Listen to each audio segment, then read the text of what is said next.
as I've only been here for about 3 years, and I know that we can get all of your questions answered.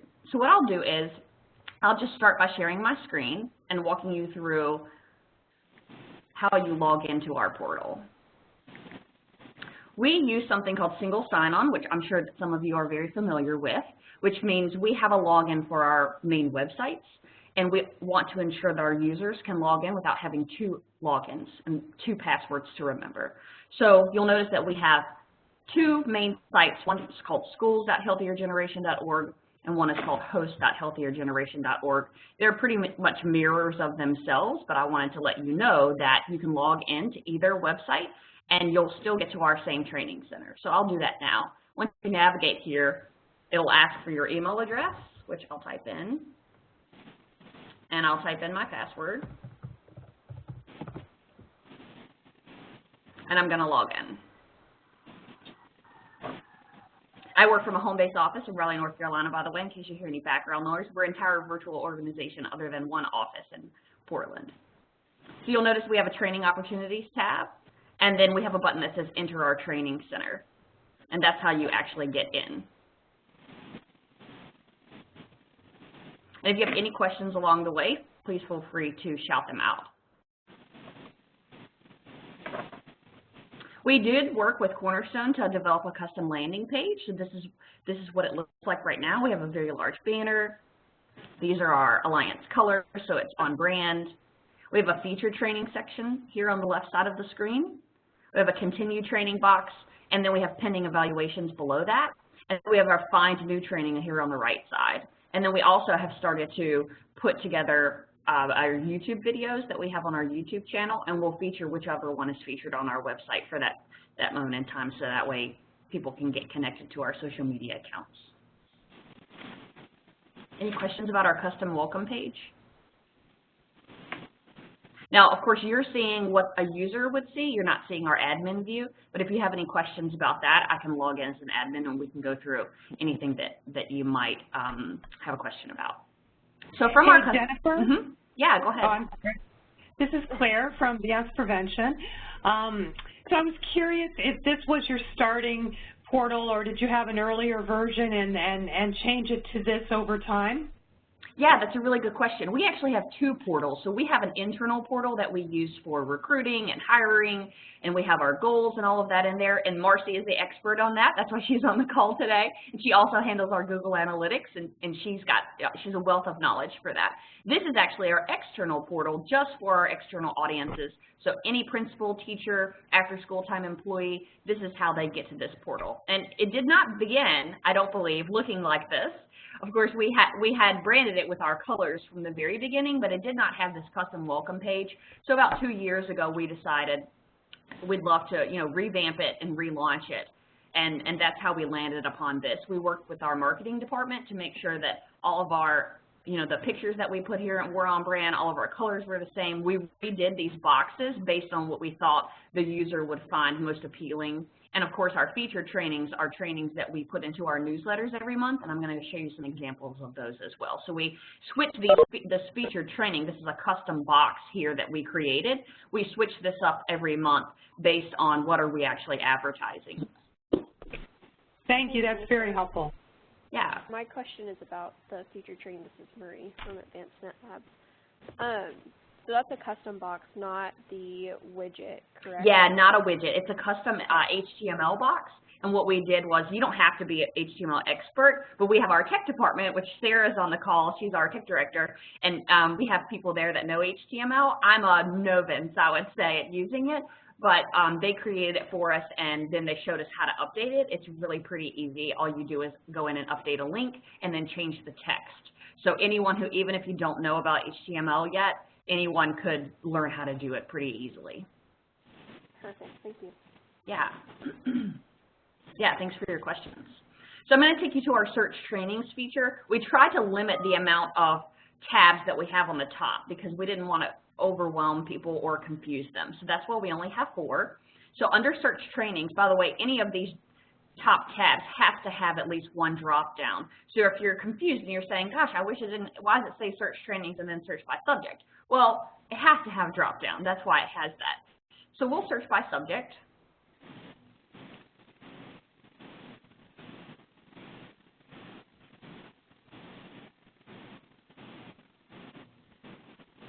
And you'll notice we have a specific view turned on that looks very Pinterest-like, and we have custom icons that we've made for each of our trainings, which we really like, and they're all on brand, all on our colors. And we actually also have, you'll see our rating system turned on, and I'll take you through that as well. So you can actually choose how you'd like for these to be displayed. We have top picks, which I believe is a new feature that just came out a few months ago. We have our popular, which is based on how many people have signed up for particular items. So the most popular items get posted here. And then we have newest. There are lots of other options that you could turn on, but we didn't want our page to be really long, so we just chose the top 3 that we thought would be of most interest to most of our users. Like I said, if you go into the admin things, you can choose different 3, or you could go up to 5 or 6, I believe. There's lots of options. But the cool part about this is that you scroll left to right instead of up and down. So if I choose the right arrow, it will go next for me, and you can see they even show you if it's an online class or a curriculum or if it's an event. We also have events that we do in here. So I'll click on this first one, Running Start, First Steps to Creating Healthier Environments. And you'll notice that we also have our auto launch button turned on, which is a really nice feature that we discovered not too long ago. It was where you had to request it, and then it would go to your transcript. But this auto launch button allows you to launch it right here from this page. So it's really changed our lives and our users' lives. So it's a really great feature. If you haven't heard of it, I would definitely recommend you investigate it. So if we scroll down, you'll see that it tells you clock hours, languages, subjects. But if you click on this rating and reviews tab, you can actually see who has rated this. So this has had 7 reviews, and in order to write a review, if you're not familiar with it, you have to actually provide a comment as well. So that's why these people have provided small snippets of what they thought was good about it. You can monitor this as an admin. We try to give people free reign of what they'd like to write, but of course, there always might be that 1 or 2 people out there that may put something super negative. We have not had that happen yet, which is really fortunate. People in the school environment are really nice people in general, so we haven't had anyone write anything super negative. We have had some really great feedback though. So for example, you know, we had one on one of our very small trainings that just recommended, hey, I was a little confused why this training is even available as a standalone. So we really appreciate people writing comments like that, because if not, you don't know, and you just think that your stuff is really great. So any questions about that? Yeah. I'm just thank you for scrolling back up. That's what I wanted. I wanted to see the reviews. That's great. Thank you. Yeah, and that's a feature you have to turn on, of course, and you can do that in your admin settings as well. But we have found it really advantageous for us. So I'll go back to home. Browse home.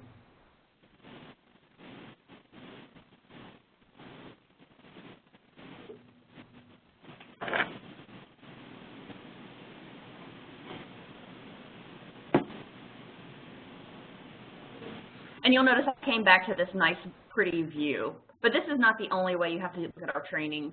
If you go over here to this Browse All button, I'm going to click that guy. It will actually list them in the old view, which if you haven't turned on that tile feature, this is how yours are probably displayed. Some people do use this view, though, because you can actually search over here on the left by your subjects. You can search by type, and you can search from a particular date range. You can also search by rating if you only want the highest rated. You'll notice that a couple of these don't have our branding on them. Typically, if it's just an event that has a session underneath, we have WebEx integration. We don't put a custom button on because the system actually puts images. It has a repository of images that it just uses, like stock photos. And we don't mind that they're there. If it's just an event and we retire events within 3 months after they've taken place, because we don't like to have old events out there, we don't go through the trouble of putting a specific button on it if the trainer is not super excited about it, because these stock images are really great anyway. So if you notice that some of these are a little odd and different from our regular logos, then that would be the reason why.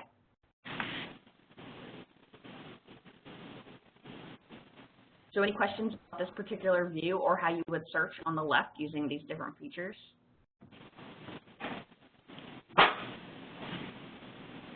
Excellent. So I want to take you to my trainings, my transcript, which is where, of course, you know, everything goes to live after you've signed up for it. And the really nice part that I'd like for you to see, and you, of course, you can see I've signed up for lots of things because I've signed up for almost everything we put here. If you change this active tab to completed, I wanted to show you the new, oh, actually, this is my other account. We do have, let me log in this way. This is the back-end login, by the way, if you're an administrator. I'll show you, I want to show you the completion, the new completion page. So if I change active to completed, there's a view completion page button now for any item that you have actually completed. And if I click it, it will show you a nice friendly version of rate this training and then view my certificate. The evaluation button is also here. Of course, I've already completed this evaluation, but normally there would be a third box that would say complete evaluation. So it's a little bit more of a button feature than what it used to be. And if you haven't turned that on, this is what it would look like for you. We still have a lot of people that got kind of confused, though, so I will warn you. A lot of people will get to their transcript, and they'll say, hey, I don't know how to get to the evaluation because it defaults to the active tab. So a lot of time we spend explaining to people and providing them with some learning opportunities that you have to change this active to completed in order to see the ones that are completed. So that's one of the things that we've run into that we do spend a lot of time on. The other item that we do spend a lot of time on educating participants about is the turning off your pop-up button feature. So anytime you launch one of our online classes, which we have about 50 on-demands located in our training center, anytime anyone launches that, they have to have their pop-up turned off. And that's been something that a lot of people they just don't pay attention to anymore. And it'll load a white screen, and they'll say, hey, this isn't launching for me. But if you just say, hey, turn off your pop-up blocker, it will automatically launch for them and fix it, just in case you ever run into any of those questions. I will put in a quick plug to keep an eye on the next release because there is something about pop-up blockers in it. Yay! So exciting. So the last thing I want to show you is our bank of online communities. We've really made a really great effort to try to get these launched, and we've been doing it for about a little over a year, and we've had a lot of success with 2 of our communities. We have about 9 created. We have advisors and experts in different fields. You'll notice that one's are out earning an award, one's about healthy out of school time, learning to move and physical education. So we have experts that are moderators for each of these communities. So I'll take you to one of our communities that's really popular. This Wellness Policy Place has gotten a lot of comments recently. And at first, we were struggling because we couldn't get a lot of people to participate. So we had to think outside the box a little bit. So what we've been doing is when we have people go and train in person, they will actually log into the training center and they will show people how to make a comment, how to peruse the things that have already been posted. You'll notice that this is our moderator for this particular community. We have a special view turned on for this one as well that looks a little bit more social media-like. You don't have to have this view. It's a threaded view. There is a different view if you prefer to not have this one, but you'll see how many members are over here. We have a featured section that features one of our most popular items. And then we actually have our discussion. And you'll see that it's threaded because it actually puts posts together in one area, very much like the things that you see on Facebook or Twitter or any of those other social media sites. And then we also have, it's called hashtags. This one is called popular tags, but it works the exact same way that a hashtag would using Twitter or Facebook. It basically lumps topics together if you continue using that same hashtag.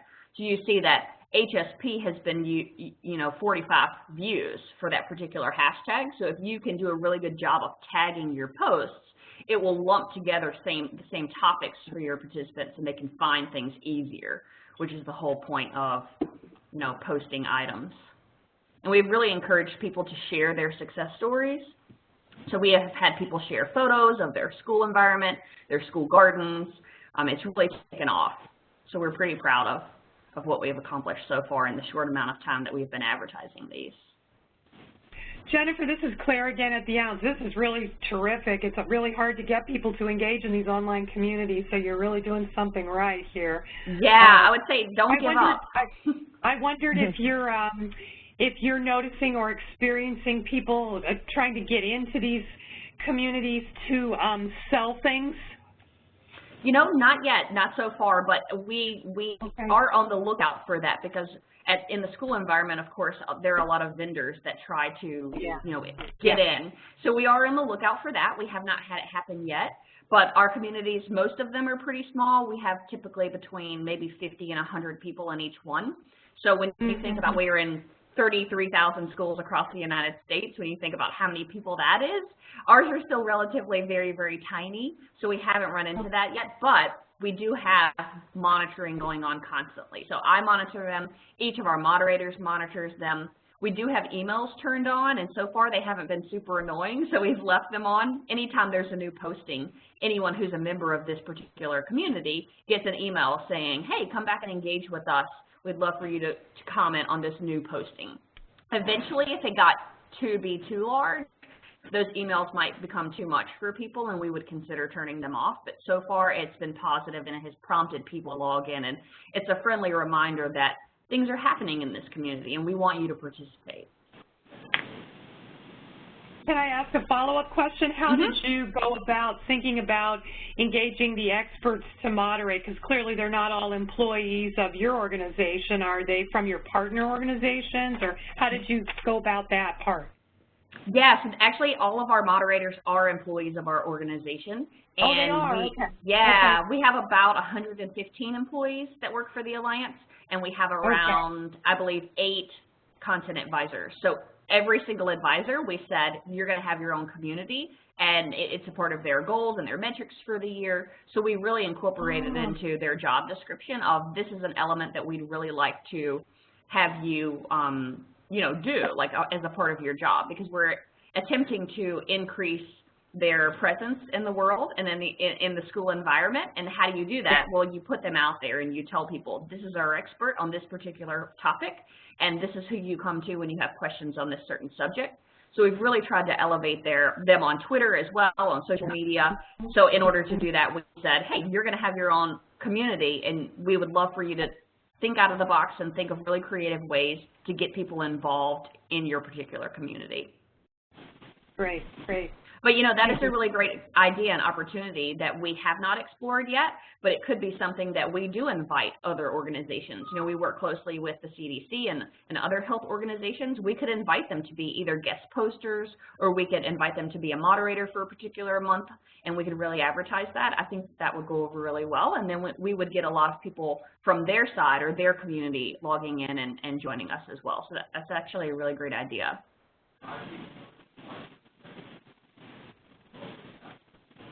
So the only last thing that I wanted to show you before I pass it over to Marcy is 2 things. So we have what's called a virtual catalog. So I know a lot of people were saying, well, how do we advertise these? How do we get them out? Because we do use single sign-on, which means you can't just copy a top URL from our training center and then share this out. You'll notice that our top URL is healthiergeneration.csod.com, but when we logged in, it was schools.healthiergeneration.org. The URL changes when you have single sign-on, so someone can't just come here and copy this top URL and share it out, because it would take you to the back end, not the front end. I know that's super complicated, but you just can't do it. So we had to get creative with how do you share trainings, especially for our internal employees, because I don't want, you know, 115 people come to me every day saying I need this particular link to this item, because you'd be doing nothing but creating links all day. So what we did was we created what's called a virtual catalog, and we have every single item in the training center. We have a title, description, then we have links. So we have a link through both of our sites, and people can come here at any time at all, and when they see that they want to share a particular item, they come here and copy that link. They put it into an email, and they share it out that way. And we've got tons of tabs. So we've got on-demand materials. We've got some main landing pages. We've got deep links to our online communities, which you can link to almost anything within our training center if you just know how to do it. We've also got our curricula, so I wanted to make sure that you knew that that was there, and it may make your life a little bit easier if you can just have a catalog there, and it will make it easier for people to share those links. So Jennifer, anytime anyone adds something to the portal, then it also gets added in here. Yeah, we do it once, or anytime maybe you update a version of something, we'll come in here and make sure that the link is appropriate and it still links to the same place. But it really has just made it so much easier for, people to know what's in the training center, because we don't have a list. You have to just go in there and peruse it. and B, to know what the description is, and then just you copy the link and you share it out when you know that that's something that you want to send to someone. And we just did it through Excel. You see that it's not very nice and pretty. We don't just send this document out to people. This document is only internal purposes. Maybe one day we'll make it really nice and pretty, but we're growing so rapidly that creating an actual file that, you know, a catalog that we would share, it would need continual updating. So we have not gotten to that place where we say, hey, here's, you know, an actual catalog we want to share with people. So far we've just been sharing individual trainings. So last thing I want to share is what we do for our marketing efforts, and then I'm going to pass it over to Marcy. I just wanted to share some examples of our emails that we send out to our participants. We do a lot of marketing campaigns a year. We've got a fantastic marketing department. This one was America's Healthiest Schools, you know, did your school make the list? But the particular item that I wanted to show you about is that at the end of a lot of our emails, we plug what we're doing in our training center. So this was plugging one of our 3 live virtual sessions, and it has a link for participants to sign up. And then we also have emails that we go out advertising some of our webinars. We don't do a lot of open webinars. We do them for specific audiences, but we still try to make our emails nice and pretty for participants. And then we also have a newsletter that goes out every single month to certain schools, and it has a training center spotlight. And I'll show you in a better view of what that would look like of actually in an email. So this is what it would look like. It's a Healthy Schools Program newsletter. If you scroll down, here's our Training Center Spotlight, and it features a training every single month. And we choose based on what our marketing strategy is and whatever that particular item is for the month. We have a training that goes along with it, and we advertise that. So that's one example. Here's another one. You'll see that they look pretty much the same every month, so that way people know exactly where to look for that Training Center Spotlight. And then here's the third one. I like this Valentine's Day one we did.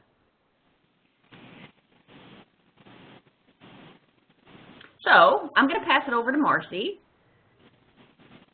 and she's going to talk a little bit about Google Analytics. Hey everyone, I'm just going to want to share. Oh, am I the presenter now? Yeah. Okay. Oops. See if this comes up. Okay.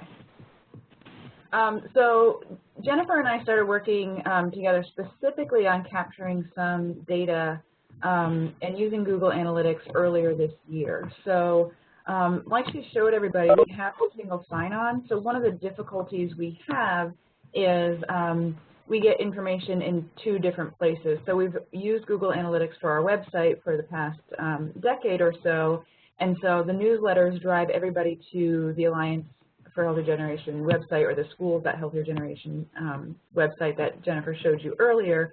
So we don't get to see direct links that come from our newsletter into Cornerstone. First, everybody goes to our website. So we have Google Analytics that captures information on the Alliance website, so we can say how many people from the newsletter data, how many people click the link to access the Spotlight on training, and we can say from there how many people went to the Alliance website to actually click on the link or log in. But until earlier this year, maybe the end of last year, we didn't have Google Analytics linked to Cornerstone, so you know we kind of lost the thread at that point. So what we did is we added Google Analytics to the Cornerstone site for our external training center, and then we started looking at the data from there. So it's a little bit of putting together the pieces and following the thread, like I said. So we have data on who clicks the links on the newsletter. We have data of who accesses the training center page from our Alliance website, and now we have who actually completes, you know, registering and actually accessing the content, or not registering, but logging in and accessing the content all the way through to our training center. And this is all of our data for this calendar year. And so you can see it's pretty obvious without even asking Jennifer to look, you know, when we actually send out some of those newsletters, and you can see how the increase in traffic happens around that newsletter. So this is really just how many pages were accessed. And what we can do, of course, is look deeper and say, you know, where did people go? What pages did they view while they were on the site for this session? And we actually have set up funnels to say how many people actually reached the completion page. So they went from the landing page, they went to the registration page for the particular course that we're trying to get them to take. They finished and they got to the completion page, and we can see where users are successful and do what successful in what we want them to do, and that is complete the training, and where people drop off. So one of the questions, you know, we had prior to that from people in our organization was, you know, how difficult is it to access a training? Is it easy to get from the newsletter all the way to the training? Do people get confused? Do they drop off? And we actually had huge success rates when you consider the small percentage of users that usually go from a newsletter link or even click a newsletter link. You know, we have a highly targeted audience. These are schools and people who have signed up for our program, users who have signed up for our program, so they're already interested in what we're doing, but we still follow pretty closely some of the trends for open rates for our newsletter and click-through rates. So the click-through rate was perhaps, you know, what you would expect, but then we had close to 50% once they clicked that link that they actually went through and took the training. So we're seeing a huge amount of success from the data that says not only are they accessing the course, but they're getting to complete the course. And the great thing about it, too, is that we have the data that's in Cornerstone, too. When you go to the course page and you actually open up the course page to see what the data says about how many people registered, how many people completed, we can reference the Google Analytics that we have here to just sort of like a check and balance. You know, are we really, is the data that we're showing everybody really accurate? And again, you can see that this cycles through, I think, Wednesdays are when we have a lot of our newsletters go out. And you'll also notice, too, for us, most of our programs go through schools, and we do have out-of-school time settings. But for us, typically, this is what we will see in June, July, August, is that there's a lot less people in school, a lot less users who are actually accessing the content. So our summer months will be a little bit lighter, and then towards the end of August, or actually just August itself, we'll ramp back up again, particularly welcoming people back to the school year, trying to set them up for success for the year, for having a healthy school year. So really there is, I would say there's a great benefit in having some of the data that we have, and I didn't want to bore everybody too much with a lot of data, but just sort of give you a high-level overview, and the fact that we actually found a way to connect all the dots to see, you know, is our email marketing campaign successful? Is the link that is the course that we're offering successful? Is the user experience in accessing the content and completing the course successful? So there's lots of different measures and lots of different things that we can focus on. You know, are we marketing this to the audience in the most appropriate way? Are we asking PE teachers to take you know, healthy eating courses, or are we really matching course content to the users that want it most? And then are our trainings engaging enough, and is access to it intuitive enough that they're actually getting through it and completing it? And each one of those, like Jennifer said, we have a great marketing department. Jennifer is amazing in creating the trainings and getting the trainings to be in the training center. You know, we can target each piece of that as we see it needs some help if we don't like the numbers that we've seen. But I think for the first time, looking at all the user actions from newsletters specifically through course completion, we were all pretty shocked at how good the numbers actually really were. And again, just having that Google Analytics view helps you to see when people are accessing it, and again, the course completion. And you do also see that on the course details page in Cornerstone too. So I'll just pause right there. I don't know if anybody has any specific questions. I know we're also running a little bit low on time, so I don't want to take up too much more.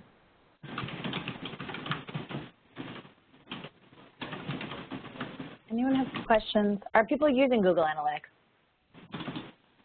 That's the question.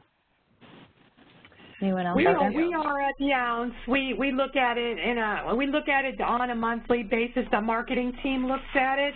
We've also looked in detail at our user patterns and found that after people finish the longer self-paced courses within a certain period, so that then we started sending automated reminders in a particular window of time to try to push completion rates up. So we've got them up above 50%, but we're still, worrying about that and thinking about that. So this is very, very helpful.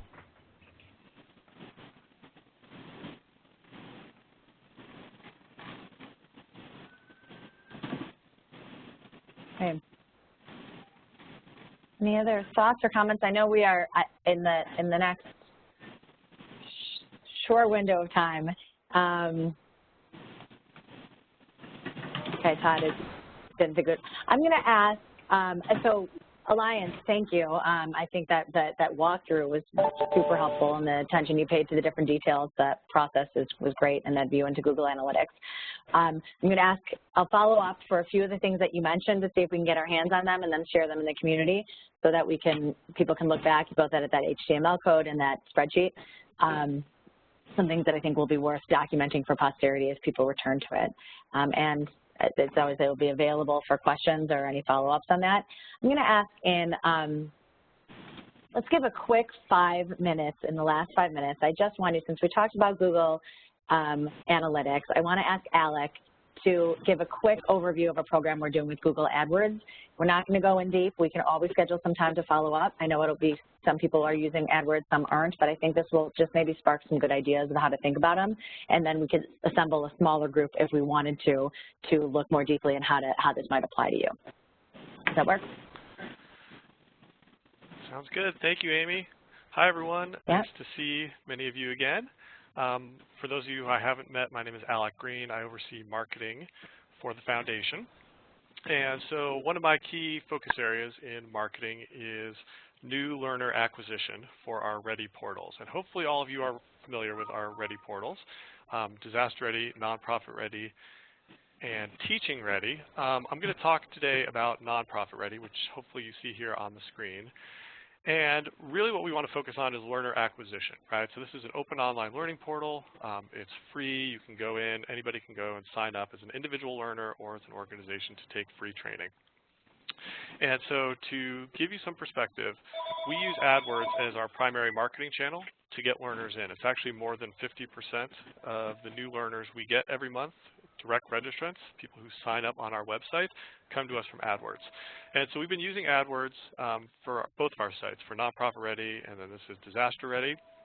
I hope all of you are familiar with the Google Ad Grant, where Google will basically grant you $10,000 a month to spend in advertising on Google. If you're not, it's a great program. We don't have the time to get into it today, but there's actually some great training in Nonprofit Ready. So that'll be my one pitch for Nonprofit Ready, is you can go in and take lots of training about AdWords and the Ad Grant, but it's a pretty involved discussion. So in the interest of time, there's really one key point we wanted to talk about today, which is how do you actually track conversions in our portal, right? Because with the beauty of AdWords is you can actually track user behavior. You know exactly what they searched on and then what they do once they get to your portal, right? So this is our AdWords account for Nonprofit Ready. And this is, I wanted to focus on one campaign, which is the one you see here at the top, which is grant seeking, right? So these are individuals who are looking for training on writing and finding grants. And the one column here that's really important is called conversions. So we measure conversions as people who not only click on an ad, but actually go and sign up as a new user in Nonprofit Ready. And Leah is going to explain exactly how we do that. It's with our tracking code in the portal. But this is a critical step. If you're not doing this as part of your AdWords campaign, you're basically essentially doing brand advertising, right? You're spending a lot of money, but you don't know exactly what the effectiveness is of it. And the beauty of AdWords is you know to the penny exactly how effective your advertising is. It's the fundamental difference between Google AdWords and any kind of brand advertising, TV, radio, billboards, social media, where you know how much you spent, but you don't really know exactly what the effectiveness is. You know what the impressions are, but you don't know if anybody took action. With Google, we know, okay, in the last 30 days, 664 people signed up for Nonprofit Ready because they were looking for grant seeking. And we know that we spent $5.90 on each of those people. Okay, so how do we do that? And again, this is going to be really quick. So somebody comes to Google and they type in grant writing courses. They're looking for courses on how to write grants. They see our ad for free grant writing courses, learn how to win grants. Well, I like free, that's great. I'm going to click on that. They get taken to a landing page, right? So what we used to do in the beginning was we took them right here to Nonprofit Ready. What's the challenge with that? The challenge with that is they were looking for grant writing classes. And so if they're pretty smart and savvy, they can go to our courses tab and they can click around and they can find our grant writing courses and then they can sign up. But here what we're doing is taking them to a landing page we've created where we're actually giving them exactly what they were looking for. They were looking for grant writing courses. So here's a little bit of information on our grant writing courses. Here are some examples, right? And then hopefully they're going to go down here to this button to start these courses and sign up for their free account, right? So when they do that, they get taken to the self-registration page. And again, this is going to be really condensed, but essentially what we're doing is taking them to a self-registration page that looks exactly like our self-registration page we have for Nonprofit Ready with one key difference. We put in this little parameter here at the end. It's called C equals grants, and Leah can explain exactly how to do this, but it's essentially just our self-registration page for Nonprofit Ready. But then on the back end, in the portal, we can identify these people as, aha, they came to us because they were looking for grants. They were looking for grants training, right? So that's critically important because once we get them into the portal, now we know that that's exactly what they were looking for, and we can actually send them targeted emails about our grant writing courses, right? So the analogy I use is we've got a big sporting goods store, and if we know somebody who just wants football equipment, we're just going to sell them football equipment, right? We're not going to talk to them about baseball and basketball and lacrosse and all these other sports. We're just going to talk to them about football, right? So that's exactly what we're doing here. And so, Leah, in the time we have remaining, why don't I turn it over to you so you can talk about how we actually track conversions in the portal and then how we set up these targeted email campaigns. All right, I will be super quick. So let me share my screen. So I have a few things up just to show you how to, hold on, add the code. So the code for the conversions, and my portal is moving slow. Okay, the code for the conversions we actually have on our welcome page. So this is the editing version of a welcome page, so it kind of looks a little weird. But all you would need to do is just drag and drop an HTML widget anywhere on your page. Doesn't matter, it won't be visible. And then, so we have it here, you can't even see it. There's nothing really visible in it. And then you would edit your widget in HTML mode, just copy and paste the code there. This is what it looks like. You don't even need to make sense of it. It is tracking just for users landing on this page. So it'll just live out here and no one will know that it's there. So that is the tracking code. And then just to show you our self-registration group. So we actually, that self-registration page that Alex showed you is a separate self-registration page that we created specifically for grants. That URL is created based off of the self-registration ID. So I gave Alex the link for the self-registration page so that he could put that link on his external landing page for those users. And then what we have set up as users are self-registering through that group is we have a targeted recommended email that fires 2 days after they self-register. And what we email them is a list. So it is a grant-seeking collection, and it emails them a list. It'll take them to search results that will show them 7 different courses related to grants. And then we've been doing this for about 2 months now, and in our reporting, so we wanted to see, well, did this actually work? And in looking at the numbers over the last 2 months, for this group versus everybody else, this group alone represents about 45% of the registrations for the 7 courses that we're recommending. So we know that they're taking these courses, and they're taking the courses far more than the rest of our nonprofit ready whole entire population, which is close to 30,000 people, and these people are 45% of that taking these courses. So that, in kind of a very short nutshell, is what we're doing with that use case. And I know we're at time, so I will stop talking. Thank you, guys. And I know that we just threw a lot of information at you, and some of it might have been familiar depending on how much you use AdWords or analytics. If, especially this last piece, if you are interested or think that the process that Alec and Leah just described could be replicated or could be useful to you, reach out and we can follow up on that separately. There are a lot of different components that I think we could help sketch out and help you think through that. Or, you know, hopefully it just gave you an idea of maybe some other way that you can apply at least one of those pieces, or self-registration groups or tracking codes. We are at time. I will let you go. Thank you to everyone that participated in this. Quick reminder that all of you know that I am going to be out on my sabbatical starting after next week through the end of August, but you are in very good hands with Jackie being your first point of contact. You should all have that information. If that comes as a surprise to any of you, let me know. But we will get this back on the books for the beginning of the fall, and we'll find a topic that will be relevant and interesting. And I wish you all a wonderful summer, and keep talking and reaching out to each other as you come across these questions. You guys have a lot of answers amongst this group. Meeting of the minds. Okay, take care, everyone. Thanks, Amy. Thanks, Amy. Thanks, Bye, Amy. everyone. Bye. Thanks. Bye.